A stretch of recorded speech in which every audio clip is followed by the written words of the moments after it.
vient d'acheter une maison, en fait, on est rapidement dépassé par l'ampleur des travaux qu'il y a à faire.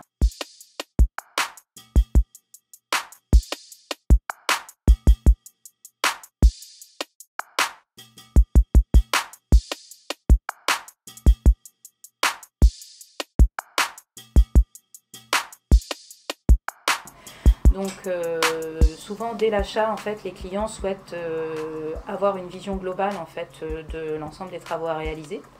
Et c'est là où moi je viens, en fait, très rapidement sur le premier rendez-vous conseil, en fait, avec le réseau d'entreprises qui m'entoure pour vérifier la faisabilité technique des travaux.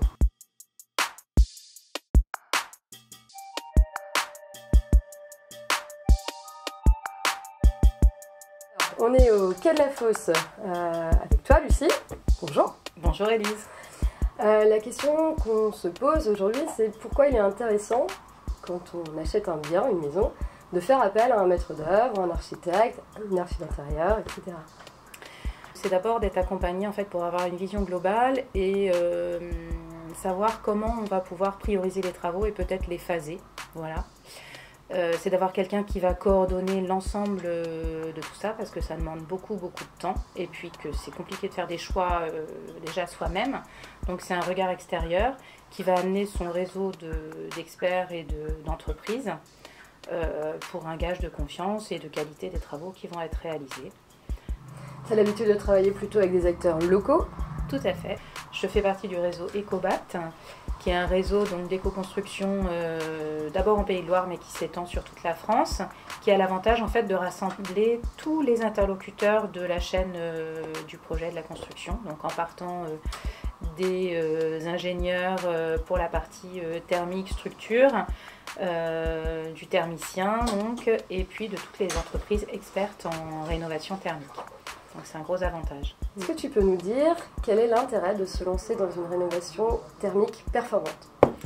L'intérêt, en fait, c'est d'améliorer donc les performances énergétiques de la maison pour qu'elle soit beaucoup plus confortable, économe en énergie et donc émettre moins de gaz à effet de serre, tout en ayant un confort identique à une maison neuve avec des performances proches d'une maison neuve. C'est aussi d'avoir une maison saine, puisqu'elle aura des matériaux écologiques en intérieur, qui offrent un maximum de confort thermique été comme hiver. Voilà. Et puis aussi le dernier argument, qui est quand même aussi à ne pas négliger, c'est la valorisation immobilière, puisque le bien est plus pérenne. Voilà, et puis surtout plus performant, donc augmente sa valeur, en fait. D'accord. Et est-ce que tu peux nous préciser comment se déroule ce type de rénovation? Oui. Donc lors du premier échange téléphonique avec les clients, j'essaye de sonder un petit peu quels vont être les besoins. Est-ce qu'il va y avoir un franchement à réaliser? Est-ce qu'il va y avoir un plancher dont il va falloir vérifier la portance ou une charpente à modifier? Ou des réseaux de chauffage, etc.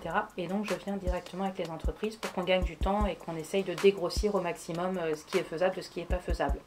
À la suite de ce premier rendez-vous conseil, là je fais un petit compte rendu.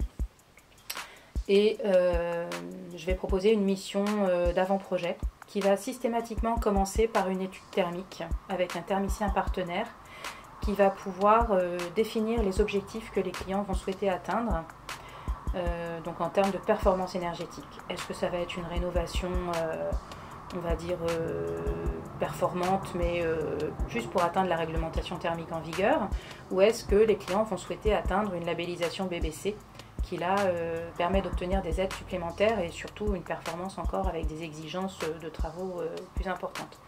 En parallèle de la réalisation de l'étude thermique pendant les avant-projets, moi je dessine le projet dans toutes les modifications qu'il va avoir, donc modifications intérieures, extension, restructuration, et le projet se dessine en parallèle, en fait. À la fin de cet avant-projet, on fait une synthèse et un descriptif avec un chiffrage, déjà un pré-chiffrage des travaux pour qu'on connaisse les grandes masses, en fait, budgétaires de tel ou tel poste et que les clients soient à même, en fait, de pouvoir choisir en priorisant avec, si besoin, parfois la nécessité de phaser les travaux. C'est ce que j'ai pu expérimenter moi sur mon propre projet. En fait, on a décidé de rénover thermiquement d'abord la maison principale, et puis 6 ans plus tard de faire une extension avec l'ITE qui allait venir autour, Et puis en dernière phase, c'était l'aménagement des combles. Enfin voilà, donc on fait un projet un peu à tiroir où on va pouvoir phaser les choses. Voilà. Donc une fois que ces décisions-là sont prises, on part dans la phase projet, où on va vraiment dessiner le projet définitivement, où on va pouvoir aller jusqu'à l'archi intérieure en dessinant aussi les agencements. Donc tout ce qui va être mobilier, les bibliothèques, une verrière, un escalier. Là, c'est vraiment, à proprement parler, le rôle de l'archi d'intérieur. Et puis après arrive la partie chantier, où là, c'est aussi l'expertise des entreprises et puis de l'archi d'intérieur. En fait, on travaille vraiment en équipe, un peu comme un chef d'orchestre. Hein. Tout le monde a son rôle et on a besoin d'être tous ensemble pour mener à bien le projet, on va dire.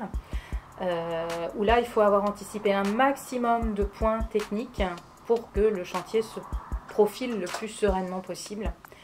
Dans les temps. Voilà, dans les temps, en effet, surtout vu la conjoncture actuelle, avec les problématiques de matériaux, etc.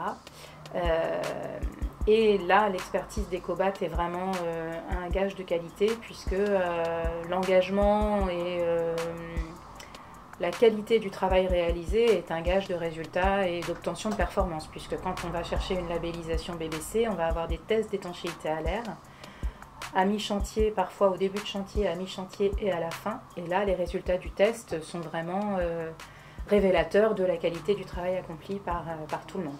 Voilà. Donc l'architecte d'intérieur, il accompagne sur le chantier jusqu'à la réception des travaux et la prise en main en fait du bâtiment par les clients. Voilà. D'accord, très bien. Eh bien, je te remercie beaucoup. Merci pour ton accueil, merci pour tout. Merci Élise.